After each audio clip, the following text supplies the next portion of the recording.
morning, Skyhawks. Please join me for a Pledge of Allegiance and a moment of silence. I pledge allegiance to the flag of the United States of America and to the republic for which it stands, one nation, under God, indivisible, with liberty and justice for all. And now for a moment of silence.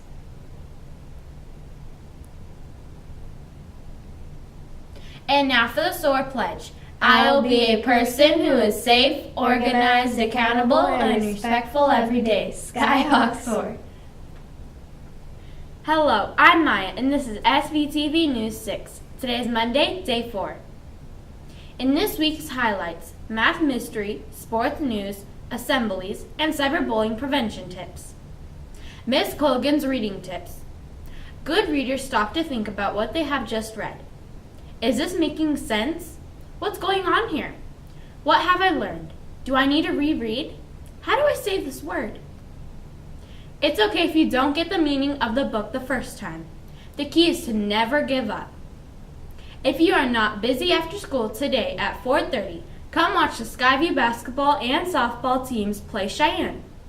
I am sure you would love to see their classmates cheering them on. Attention, all 7th and 8th graders. Girls basketball tryouts will be January 21st and 22nd after school, from 4:45 to 5:30 p.m. on the outside basketball courts. Boys softball tryouts will be held January 28th from 3:30 to 4:45 p.m. on the west field. The following items must be completed before tryouts. Insurance forms must be filled out and turned into the front office. Also, students must be passing all classes with a 2.0 or higher. For more information, see Coach O in the band room between 7 and 11 or Coach Price. Math Mystery Week is back. Take a look at this week's problems. Grades K through 2nd, here is your Math Mystery Problem of the Week. And now, 3rd through 5th grade, here is your Problem of the Week.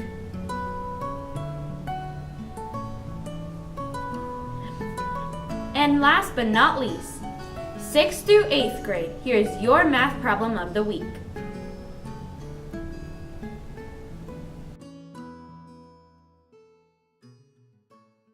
Turn in your work Monday through Thursday, before and after school, in the answers basket outside of room F8. Good luck!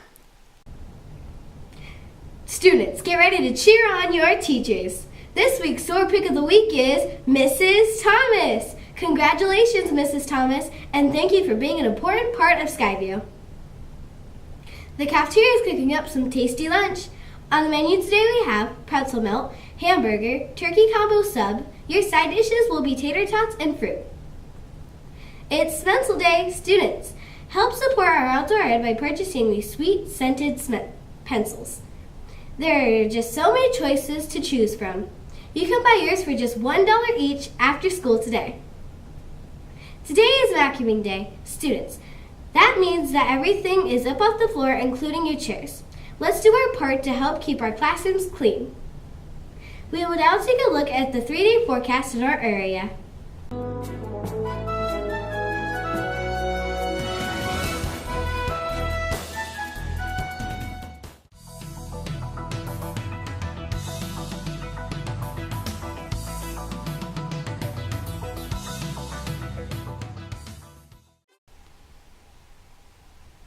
Thank you for joining me. NASA Space to Ground is your weekly update on the International Space Station.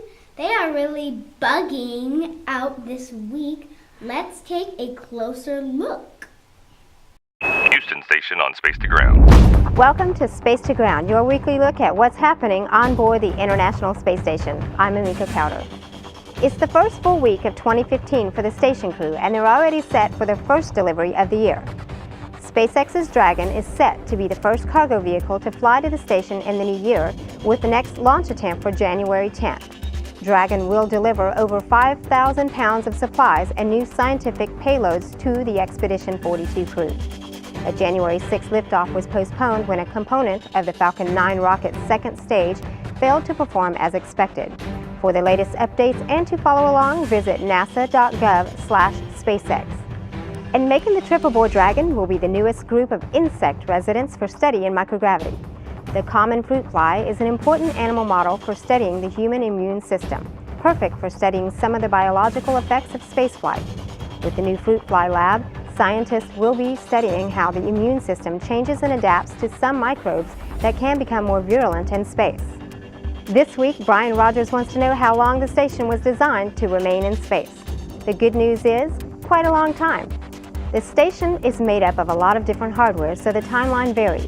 The oldest module, Zarya, was originally certified for 15 years in space, but assessments were done to double that to 30, or until 2028. But like everything in nature, what goes up must eventually come down. The Automated Transfer Vehicle 5 atmospheric re-entry coming up in February will be closely studied for when we do finally need to bring the station out of orbit safely. Make sure to keep sending us your questions and comments using the hashtag #SpaceToGround. We'll see you next week. Stop, think, and connect. Here's the heads up on cyberbullying. Each week we will share some information on this growing subject. Cyberbullying can happen in an email, a text message, an online game, or a social network. It might involve rumors or images posted on someone's profile or passed around for other people to see. Do you know about privacy settings? Use privacy settings to restrict who can see and post on your profile. Many social networking sites, chat rooms, and blogs have privacy settings. Find out how to turn these settings on and then do it. Limit your online friends to people you actually know. Tune in tomorrow as we will talk more about location-based services like apps such as Foursquare. That's all for today, Skyhawks. From everyone here at SVTV News 6, thank you for tuning in. And as always, have a nice day.